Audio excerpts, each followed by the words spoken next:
Tradičná výroba klobás sa z domácnosti vytráca. V Sladkovičove v okrese Galanta preto každoročne organizujú špeciálnu udalosť na počesť tohto jedla. Malá rodinná tradícia prerástla do festivalu medzinárodnej úrovne. Na druhý deň, keď to usne a začnete to nakladať, to bude perfektné. Klobása ľudí spája, klobása je o rodine, o priateľoch. Pri dobrej klobáse a pri dobrom vínku je vždy dobrá nálada. V Sladkovičove sa krájalo, mlelo a miešalo mäso po 15.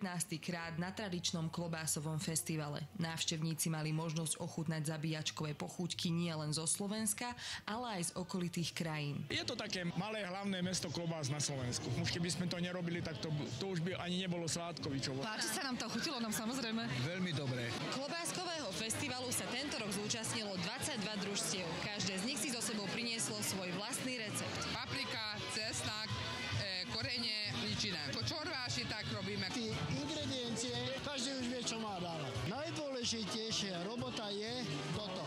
Zamiešať. Okrem tradičných korenín a mäsa nesmie v dobrej klobáse chýbať ešte jedna dôležitá prísada. Ingredienciu nie, len lásku. Pro Moravu celkově jsou typické moravské klobásy, které se oproti těm maďarským vyrábí i z hovězího masa. Porota okrem chutí klobás hodnotila aj ich vôňu, farbu či prezentáciu jedla, ale aj celého súťažného družstva.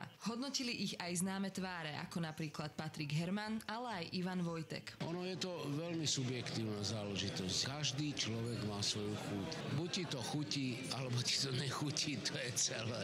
Chutí, jasné, taká domáca, tak je to dobré. Vyzerá také, v obchode také nekúpite. Tí klobásky majú rôzne chute a sú veľmi dobré. V minulosti boli zabíjačky pravidelnými rodinnými stretnutiami. Dnes sa konajú pomenej, ale v omnoho väčšom rozsahu, ako je napríklad práve festival v Sladkovičove. Nech vám chutí život, nielen klobásy. Marina Opálková, RTVS.